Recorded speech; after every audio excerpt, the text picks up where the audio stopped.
Right form of verbs এর rules এ আমরা অনেকবারই পড়েছি থার্ড পারসন সিঙ্গুলার নাম্বারের সাথে এস বা ইএস যুক্ত হয়।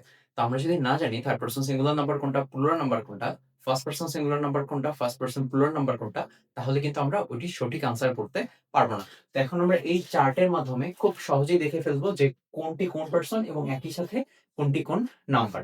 সিঙ্গুলার নাম্বার এবং প্লুরাল নাম্বার অর্থাৎ এখানে বচনকে বুঝিয়েছে নাম্বার বলতে। একবচন হলো আমাদের সিঙ্গুলার নাম্বার যেটি দিয়ে একটা কোনো জিনিসকে বোঝাবে এবং প্লুরাল নাম্বার হইতেছে বহুবচন অর্থাৎ একের অধিক যদি কোনো কিছুকে বোঝায় তখন সেটি হচ্ছে প্লুরাল নাম্বার। তো ফার্স্ট পারসনের ক্ষেত্রে আমরা মনে রাখবো যে প্রথম পুরুষ হচ্ছে আমি এবং আমরা।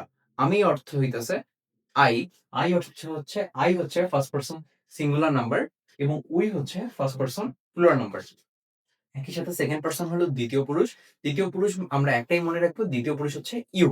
তার মানে সেকেন্ড পারসন সিঙ্গুলার নাম্বারও ইউ, সেকেন্ড পারসন প্লুরাল নাম্বারও ইউ। ইউ বলতে তোমরাও হয়, ইউ বলতে তুমিও হয়। যেমন আমি বলি যে তুমি ফুটবল খেলো, ইউ প্লে ফুটবল। আবার যদি বলা হয় যে তোমরাও ফুটবল খেলো, তখন কিন্তু অর্থ হয় ইউ প্লে ফুটবল। একই সাথে এবার আমরা আসি থার্ড পারসন। থার্ড পারসন অর্থাৎ হইতেছে নাম পুরুষ। নাম পুরুষের সিঙ্গুলার নাম্বার হইতেছে হি, সি, ইট অথবা যেকোনো নাম।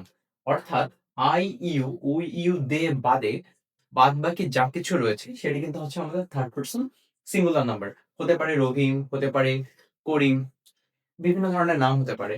একই সাথে থার্ড পারসন প্লুরাল নাম্বারের ক্ষেত্রে আমাদের রয়েছে দে। অর্থাৎ এই যে আমি এবং তুমি ব্যতীত যে সকল কিছু রয়েছে সেটি যদি সিঙ্গুলার নাম্বার হয় তখন সেটি হচ্ছে থার্ড পারসন সিঙ্গুলার নাম্বার। আর সেটি যদি প্লুরাল নাম্বার হয় তখন সেটি হয় দে। সো আই হোপ যে এই জিনিসটা সবার ক্লিয়ার হয়ে গেছে।